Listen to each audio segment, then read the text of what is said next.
Hi, I'm Dr. Phil McAllister, the Wellness Consultant, and welcome to Living Healthy, the show that brings common sense to life. And our first segment is Food, Fun, and Family. And my guest today again is Cassandra from Cassandra's Kitchen. Hello. What do you have for us today? We are making Greek Quinoa Salad. That's awesome. What a summertime treat this is. Healthy and It very, is, very and it's tasty. a meal all in itself. Salads sometimes are not as filling. Right. But this one, because we're using a grain, it really does feel like you're having a meal. You can add it and pair it with something else as well on the side.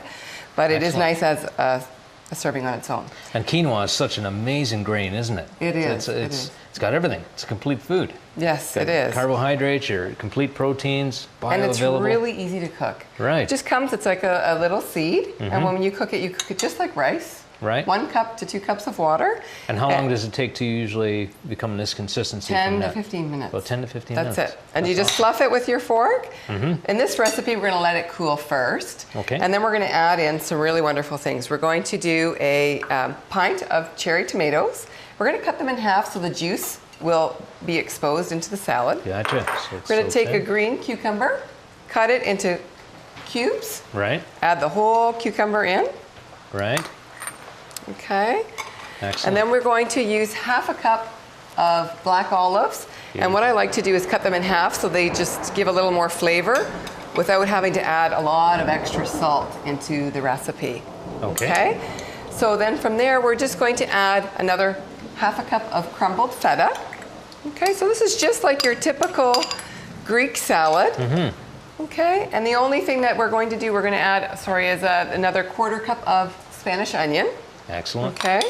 Beautiful. So this is everything but the lettuce. So very healthy, nutritious foods. So yeah, exactly, and that's all it is. Now we're just Wonderful. going to add a 1/4 cup of parsley because that's our nice seasoning. Going to bring out some nice flavor. Okay. A 1/4 cup of healthy olive oil, Gotcha. So is that a virgin?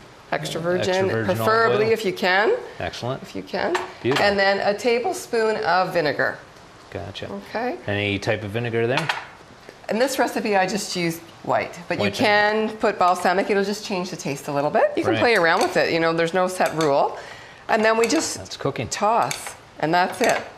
It's that Now, simple. I recommend that you let it sit for at least a half hour before you serve, just to let the flavors infuse. Yeah. Even better if you can do it an hour or two beforehand, before you're serving it, and that way you've got some nice flavor. The parsley will, you'll taste more of the parsley, and the olives, the salt will start to Right. dissipate into the quinoa. And So quinoa really doesn't have a whole lot of flavor. It's a little nutty, Right. but you really don't notice it in this application. You really, It's very the neutral. tomato is stronger, the olive is stronger. That's So amazing. that's it. And this is high in protein. So again, this is another way to have a meal without having to have animal protein. Gotcha. And it's interesting you bring that natural. up because it's a common question that a lot of people have. That's how do I get proteins in anything vegetarian?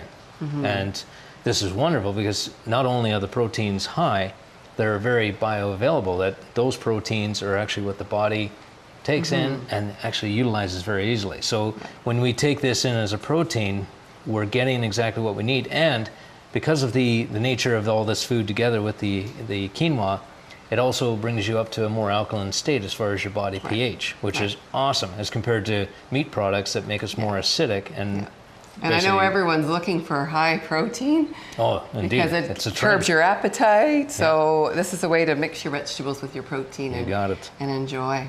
So I'm always amazed when I look at strength athletes who, a lot of them are vegetarian as far as their lifestyle, and old school brought us back to meat for strength. Well, I've never met a gorilla or a chimpanzee or very strong animals out there in our family as far as mammals that aren't vegan. Right. So yeah, this is wonderful. Thank you very much, Cassandra. This is welcome. a great summertime treat and wintertime treat any time of the year. Anytime. Good. Well, we'll be right back after the messages.